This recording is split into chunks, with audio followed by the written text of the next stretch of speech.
क्योंकि सत्संग की महिमा बहुत बड़ी है। कहते हैं ना, कलयुग केवल नाम आधारा, सुमिर सुमिर नर उतर ही पारा। क्योंकि जीवन के अंदर और इस कली काल के अंदर सत्य है तो सत्संग है, प्रभु का नाम ही सत्य है। आप जितना उसको लेना चालू करोगे ना, उतना ही जीवन परिवर्तन होता चला जाएगा। इसके ऊपर मुझे एक छोटी सी बात याद आती है कि एक गांव के अंदर एक संत बहुत सत्संग किया करते थे। शाम को नित्य सत्संग करे, लोगों को प्रभु के बारे में समझाए, और उसी सत्संग में एक नवयुवान भी आया करता था। वह भी रोज सुने सत्संग और घर को चला जाए। बहुत दिन निकल गए सत्संग सुनते सुनते।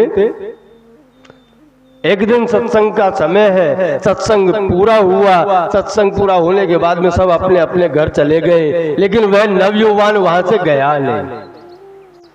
वह बैठा रहा, और जब सब चले गए उसके बाद में नवयुवान संत जी के पास में आया और संत जी ने कहा कि प्रभु, मैं आपका नित्य सत्संग सुनने के लिए आता हूं। सत्संग यहां रहता हूं तब तक मुझे बहुत अच्छा लगता है, लेकिन जैसे ही मैं घर चला जाऊं और घर में सांसारिक कार्यों में लग जाता हूं तो सत्संग का पता ही नहीं चलता कहां चला गया, और मैं सांसारिक व्यवहारों में फंस जाता हूं। महात्मा ने विचार किया कि ऐसी बात तो हो नहीं सकती, सत्संग अपना प्रभाव ना बताए ऐसा बन नहीं सकता। चल भाई, एक काम कर, तू एक काम करया कर, रोज ये टोकरी ले बांस की, और बांस की टोकरी जब संत ने उस नवयुवान को पकड़ाई तो कहा कि जब शाम को सत्संग सुनने आया करे ना, तब इस टोकरी में वहां से जल भर के लाया कर नदी में से।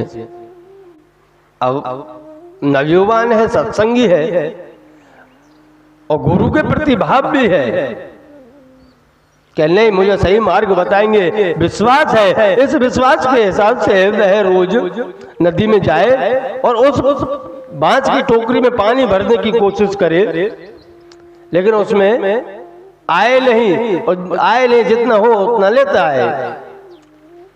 वह नित्य का नियम बन गया उसका। एक दिन, 2 दिन, महीने, 6 महीने, साल बीत गए, लेकिन उस टोकरी से वह पानी लाने बंद नहीं किया।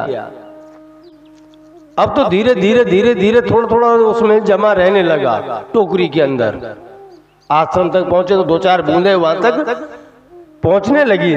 तब संत ने उसे बुलाया और पूछा कि भैया क्या हुआ, तू पानी लेकर के आता है कि नहीं? तब उस नवयुवान ने कहा कि गुरुजी, ये तो बांस की टोकरी है, इसमें से पानी निकल जाता है, रहता ही नहीं है। तब संत ने पूछा, तो ये बता मुझे, पहले टोकरी कैसी थी और अब कैसी है? तब उस नवयुवान ने कहा कि गुरुजी, ये टोकरी जब मैं आपने नई मुझे दिया था शुरुआत में, तब इसके बड़े बड़े छिद्र थे, इसमें मट्टी लग जाया करती थी, और मट्टी लग जाया करती थी, इसलिए अब इसमें मट्टी नहीं लगती, एकदम साफ है। और पहले जो बड़े बड़े छिद्र थे जिनमें से पानी निकल जाया करता था, अब वह छिद्र भी छोटे हो गए हैं, यानी छोटे हो गए हैं। तब संत जी ने कहा कि बेटा, सत्संग भी ऐसे ही है।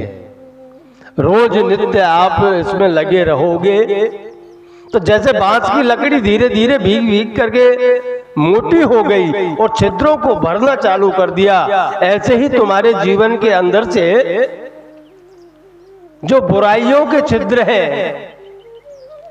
वह एक दिन सत्संग से जरूर भर जाएंगे, और जब वह भर जाएंगे तो उसमें पानी भी रुकने लगेगा। पानी भी रुकने लगेगा मतलब सत्संग भी आपके अंदर उतरने लगेगा, आपके व्यवहार के अंदर सत्संग उत्पन्न होने लगेगा, और उस व्यवहार में से आप स्वयं के जीवन का परिवर्तन भी सत्संग से कर सकते हो। इसलिए नित्य आपको सत्संग में तो रहना ही चाहिए। एक नियम बना लो, कहीं भी हो, कहीं भी कुछ भी कर रहे हो। आजकल तो एक टेक्नोलॉजी का युग है, आपको तो जहां बैठे हो वहीं पर भी सत्संग मिल सकता है। अरे फोन में सत्संग चालू करके लगा दो और अपना कार्य करते रहो। एक न एक दिन आपके बुराइयों के छिद्र भर जाएंगे और अमृत में सत्संग आपकी इस पंच तत्व की काया के अंदर उतरना चालू हो जाएगा।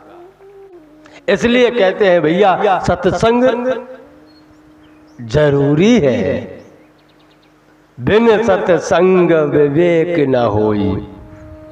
जब तक जीवन के अंदर सत्संग नहीं है तब तक आपको विवेक होने वाला नहीं है।